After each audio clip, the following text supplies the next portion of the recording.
Good evening, Bahamas. Coming up tonight, the latest on the coronavirus and what the Bahamas is doing as a precaution. Will Perry Christie make a return to frontline politics? An elderly woman hit with drug possession charges. Plus, when CARMEL Preparatory Academy celebrates Commonwealth Day.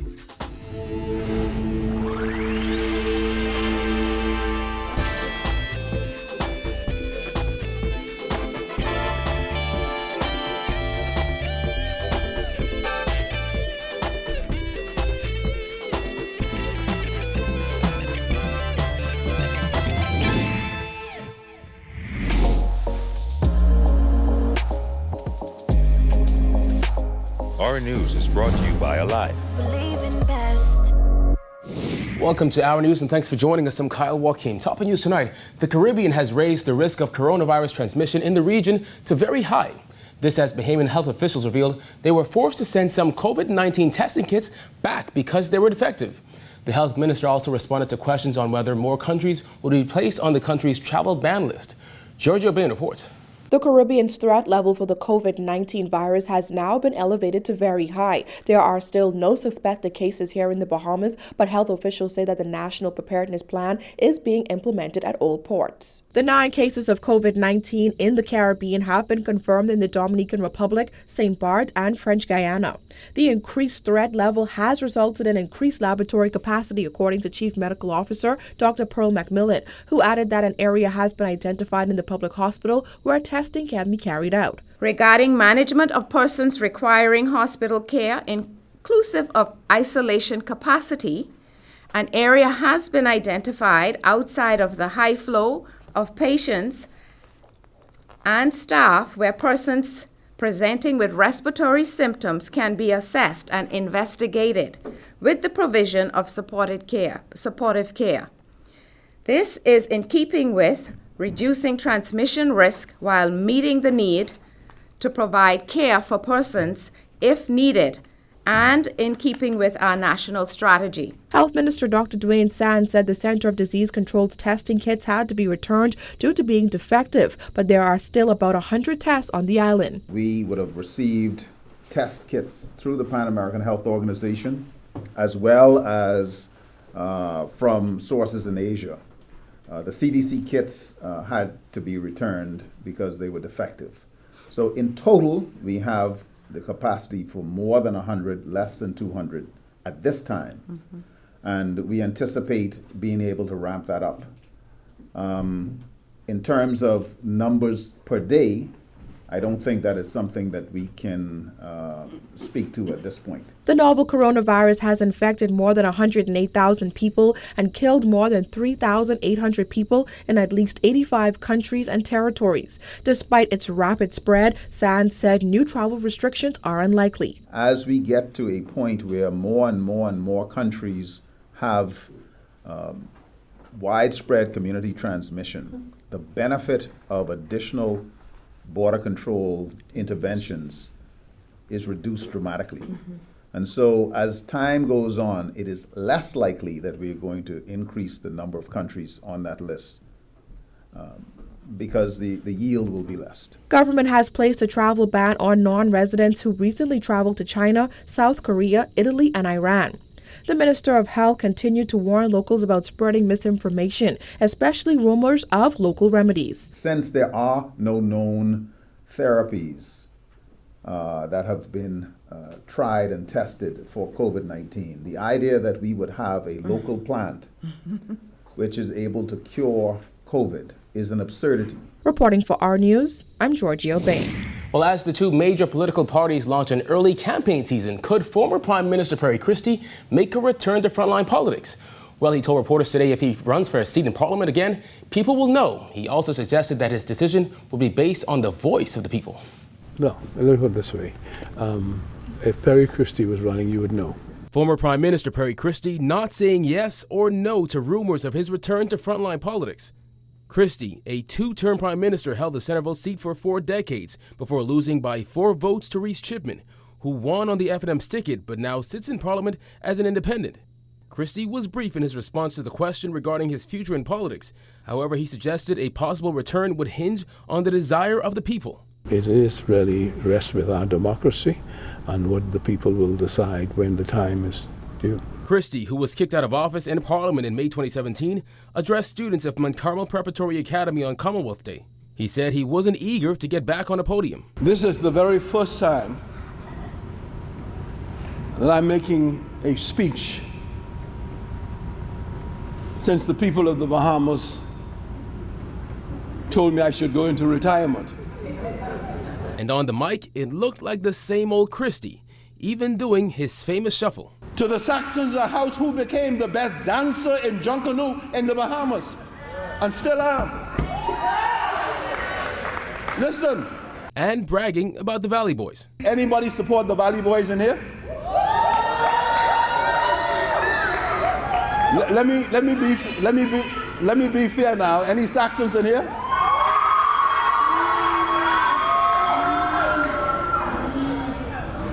Well, listen, y'all won both times. I ain't gonna say y'all cheat.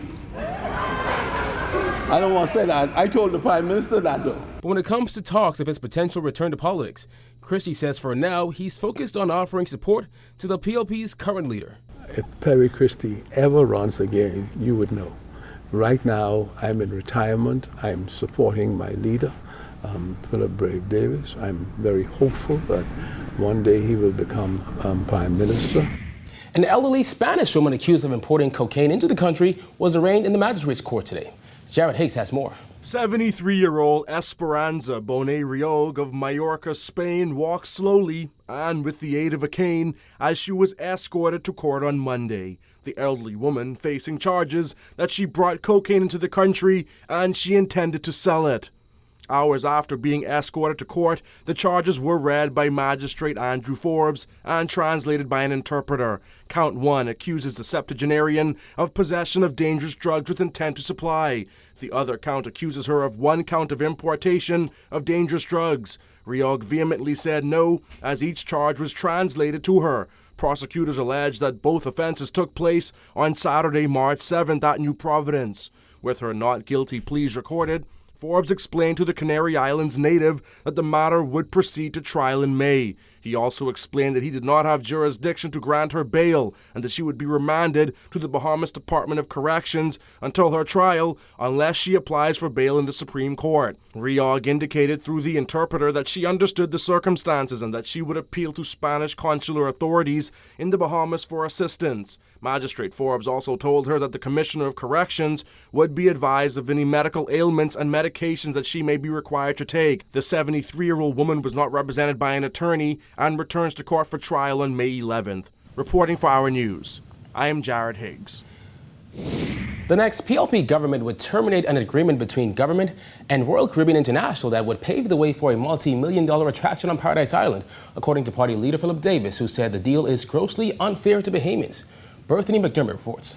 Opposition leader Philip Davis has promised that the next PLP administration will cancel the lease for Crown land on Paradise Island that the Minister administration is currently negotiating with Royal Caribbean International. Davis labeled the deal a stitched-up secret deal that has no doubt arisen out of the F&M administration's desperate attempt to support the fire sale of the Grand Lucayan Resort to RCI. Given Royal Caribbean long-standing operations in the Bahamas, there is no proven additional economic value or exercise of any corporate social responsibility. This latest deal simply generates more profits for Royal Caribbean. In order to preserve public access and government ownership of this only remaining public beach on that part of Paradise Island, a better arrangement would be to create a public-private partnership. During the signing of the heads of agreement for the sale of the Grand Lucayan, RCI President Michael Bailey confirmed RCI's plan to construct a $50 million attraction called the Royal Beach Club. The completion date is slated for 2022. A critical component of the attraction would be a beachfront property at Colonial Beach, which government owns some 17 acres of. A government official said one of the reasons for moving forward with the deal is because of the need to ensure Nassau remains an attractive destination for cruise ships given the expansion of private island destinations. Davis questioned the logic behind it, considering government entered into a $250 million agreement with Global Ports Holding to redevelop and manage the Nassau cruise port. I thought that their engagement of Global Ports to redevelop Prince George Dock was the answer to making Nassau more attractive to cruise ships. The opposition leader expressed concern that marine life could be impacted and claims Bahamian businesses operating on the western end of the beach would be substantially destroyed. Davis stressed that the deal would set back Bahamian industries and block Bahamians from the enjoyment of asset use and value in what little is available for ordinary Bahamians. This is grossly unfair to Bahamians, and the next PLP government will terminate this agreement. No non-Bahamian entity should receive preferential consideration over the many Bahamian applicants who have attempted to procure this property.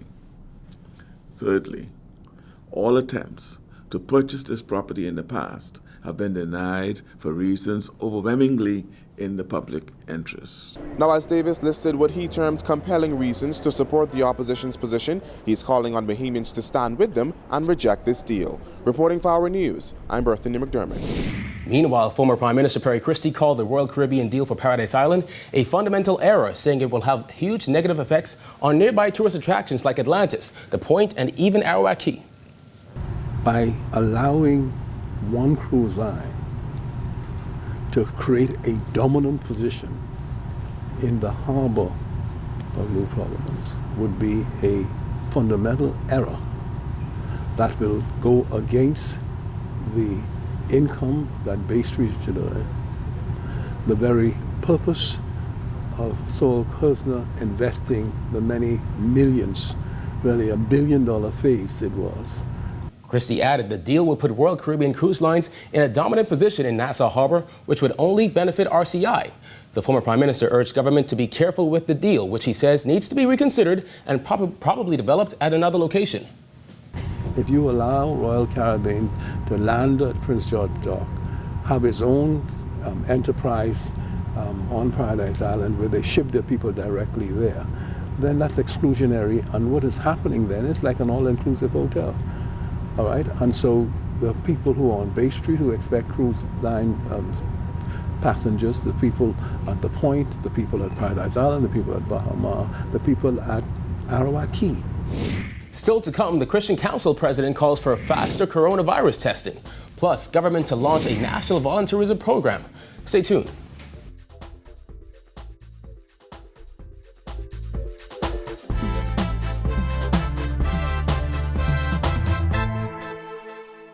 Phone is good, internet is good, TV is good. But why just pick one thing when you can have everything with Trio?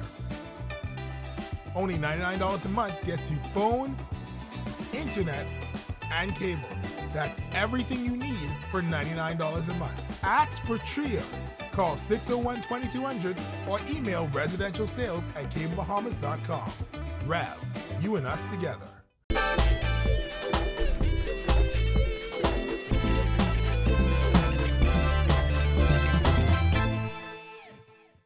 A 41-year-old man faced a magistrate today, accused of fraudulently obtaining $850,000. Jeremy Pinder of Lower Bogaluthra, pictured in the blue shirt, faced one count of fraud by false pretenses, with prosecutors alleging that he obtained $850,000 from Royal Bank of Canada, the property of the Securities Commission of the Bahamas. He also faced a single count of fraud by false pretenses and 20 counts of money laundering. Pinder is accused of transferring more than $814,000 from the RBC account of JE Catering Service to two foreign accounts, TMR Limited and Lazarus Cabinet. He's also accused of possessing $49,600 by conducting withdrawals from RBC, representing the proceeds of crime. The Eleuthera resident pleaded not guilty to the charges, and bail was denied. He was represented by attorney Dion Smith. Well, President of the Bahamas Christian Council, Bishop DELTON Fernander, is calling for faster coronavirus testing for all visitors, regardless of what country they come from. His comments come as Anglican and Catholic churches modified their religious practices amid COVID-19 concerns. Jasmine Brown reports. The Christian Council president was candid in his comments as he insisted he believes more can be done when it comes to testing for the deadly virus. I think some of our partners around the world can provide us with more faster testing. And it doesn't matter where you come from in the world. I think the faster testing tool should be used in the Bahamas.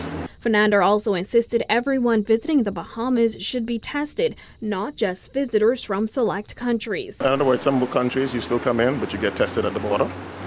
Most of our tourists come through the airport and off of cruise ships.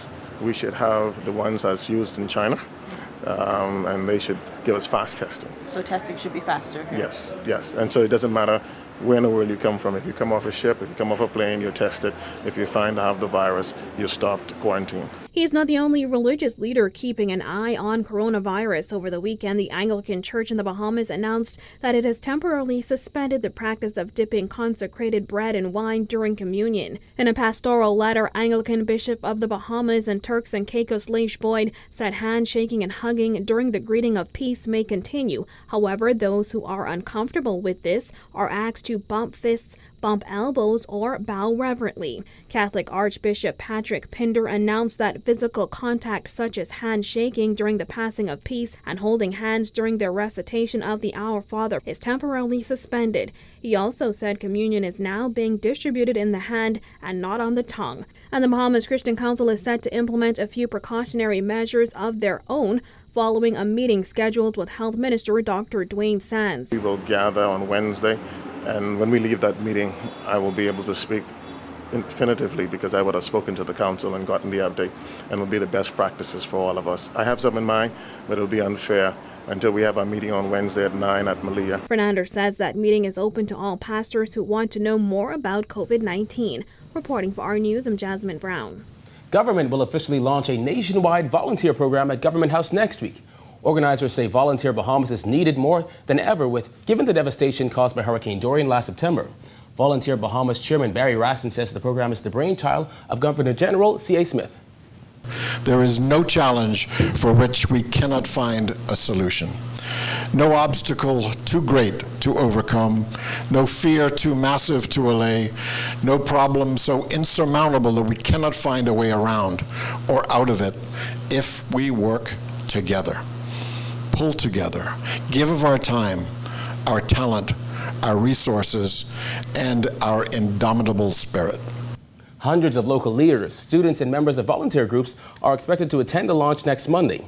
Raston says they hope it will be the largest movement of volunteerism in the country. Volunteer Bahamas, a call to action, is envisaged to serve as a single, strong, central support system, not to interfere with, but to harness and coordinate the work of volunteers throughout the country, particularly those who want to reach out to help, but do not know how or where to go to donate time, resources, or materials. In this regard, there are more than 850 service organizations said to be listed with civil society that are registered here in the Bahamas with the intent to do good work. Still to come, CARMEL students get a special visitor on Commonwealth Day. Stay tuned.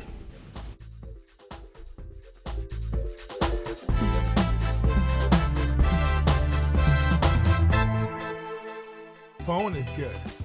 Internet is good. TV is good. But why just pick one thing when you can have everything with Tria? Only $99 a month gets you phone, internet, and cable. That's everything you need for $99 a month. Ask for Tria. Call 601-2200 or email residentialsales@cablebahamas.com. Rev, you and us together.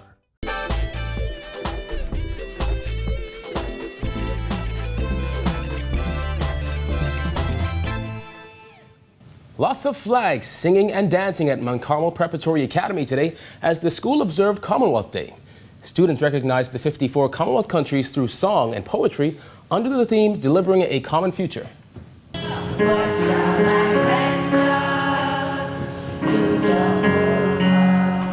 As members of this very special community on this Commonwealth Day, I hope that the people and countries of the Commonwealth will be inspired by all that we share and move forward with fresh, resolved, and enhanced Commonwealth's influence for good in our world.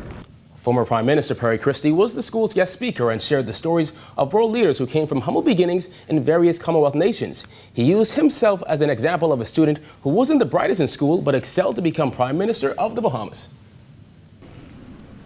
Know your country. Make sure your leaders know their country.